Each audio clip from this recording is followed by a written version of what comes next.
All right, got Andy the boss pulling up to Prime Quality TV.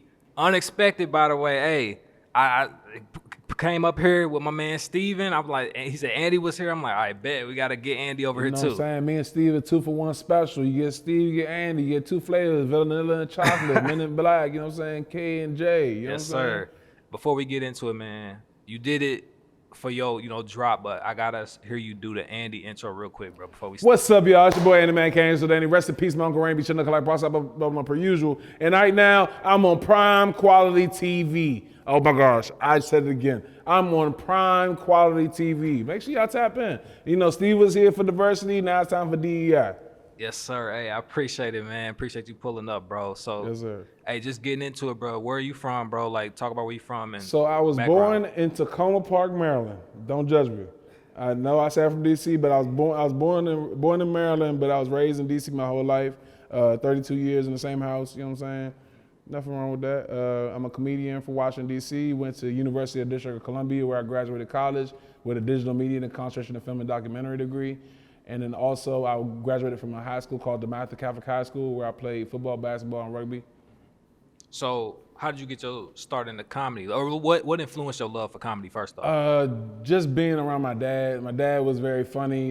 He put me on different comedy shows to watch. We went to my first comedy show together when I was young. We saw, what's his name? Charlie Murphy before he passed. Yeah. Yeah. Who was some of your influences, comedian-wise? Comedian influences.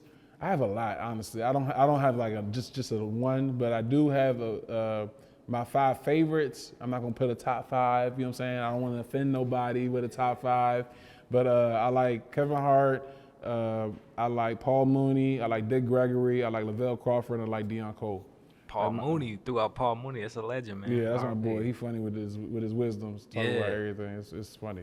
Do you like take different like traits from each of those comedians and For like sure, try to for apply sure. Sarcasm from certain ones, the honesty from certain ones, the mysterious mysterious like follow throughs. Like it's so many techniques you can learn from all 5 of them.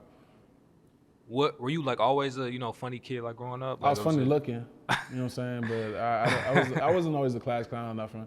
I was always the just the big guy that can hold his own. You know what I'm saying? That's how I was for real. You got roasted a lot growing up, or was Yeah, there was a lot of big, super cooler lips, African booty scratcher.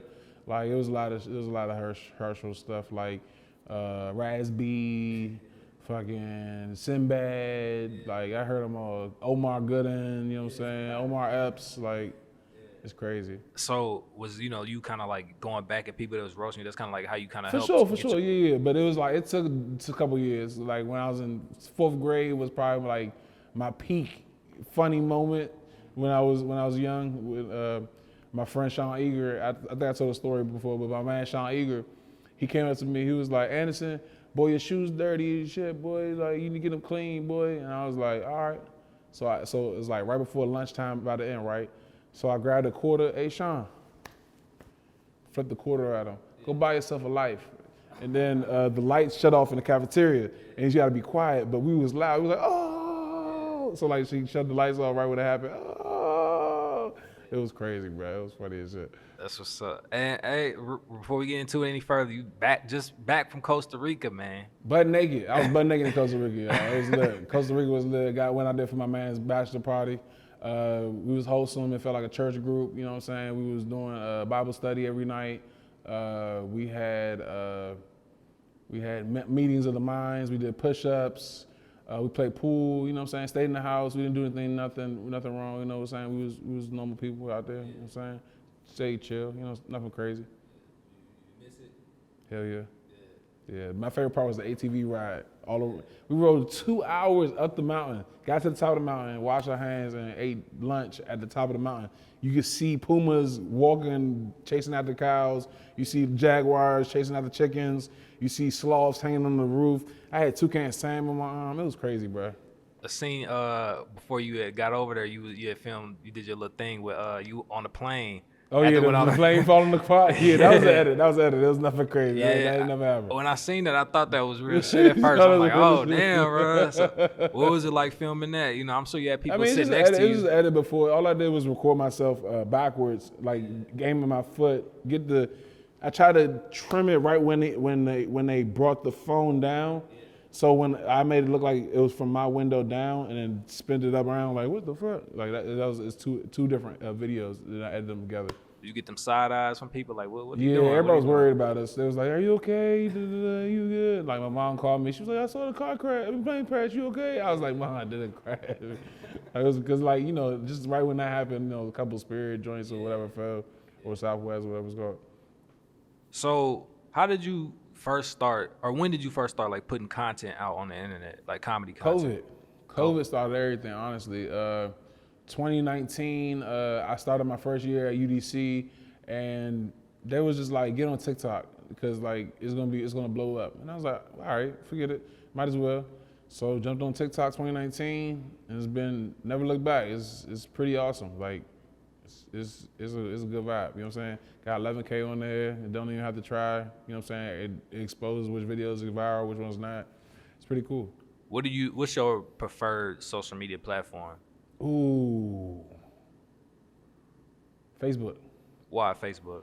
Cause it's the most honest responses I can ever get from anybody. Is because they've known me the longest. They've been my friends since high school. If they see something that they don't like, they be like, "Whoa, we good?" Like checking on you.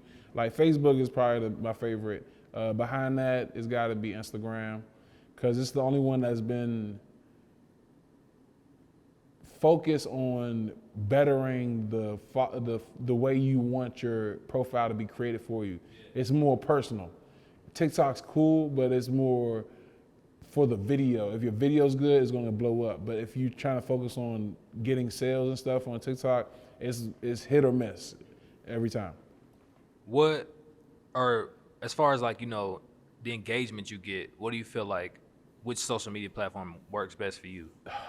Engagement gotta be TikTok, cause like I can post a video right now, and in 20 minutes it can have 20K. If I post it on Instagram, I have to wait a whole day just to get that momentum going. If that makes sense. So when you're doing comedy, or just coming up with like content, for example, what's like your process like coming up with like different things, skits? And Same thing when people come up with a movie, you got to write a script out, make sure the scenes make sense, make sure the sound's right, make sure the visuals are right for it, and make sure you have the actors and actresses. And that's all it is. That's all I do. How, as far as like ideas go, like do you just like write down different things, like what you want to do? Storylines, different type of storylines. I ask my crew, like one of my friends that I look up to and also help mentor was my friend Coach Steve.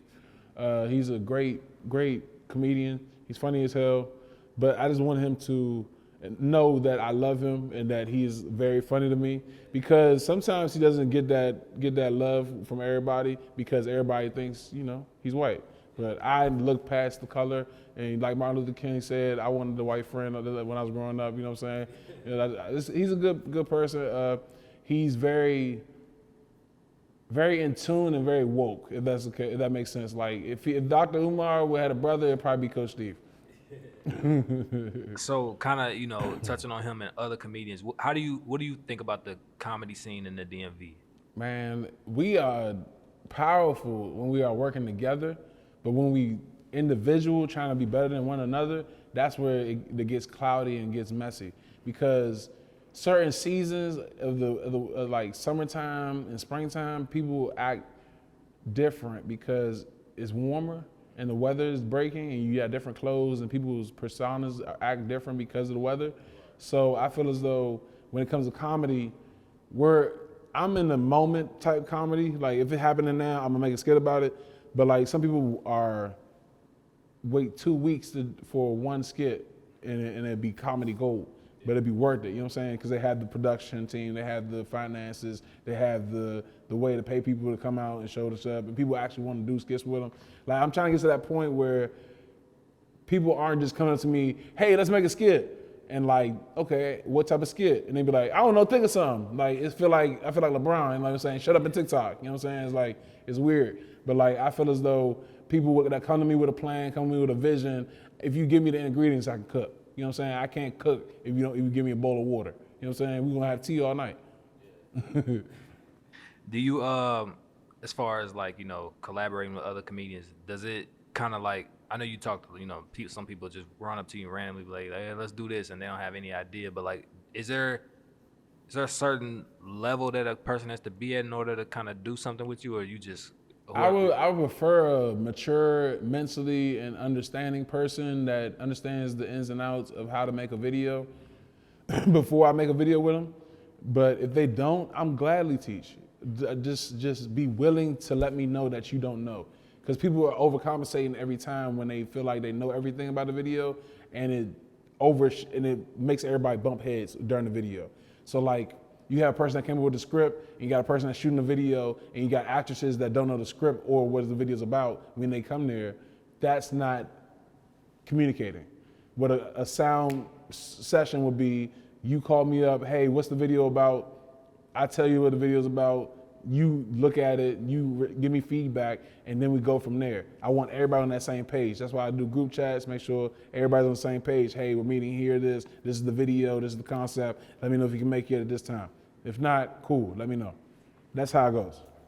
What's your, I guess, when you are, you know, linking up with other comedians, is there any type of like, you know, I'm sure obviously, you know, you're very competitive being in comedy. Like when you working with other comedians, is there like a certain sense of, I can't let so-and-so outshine me, I gotta bring the heat? I don't think we outshine each other unless it's the person's video who's making it. That's the only time.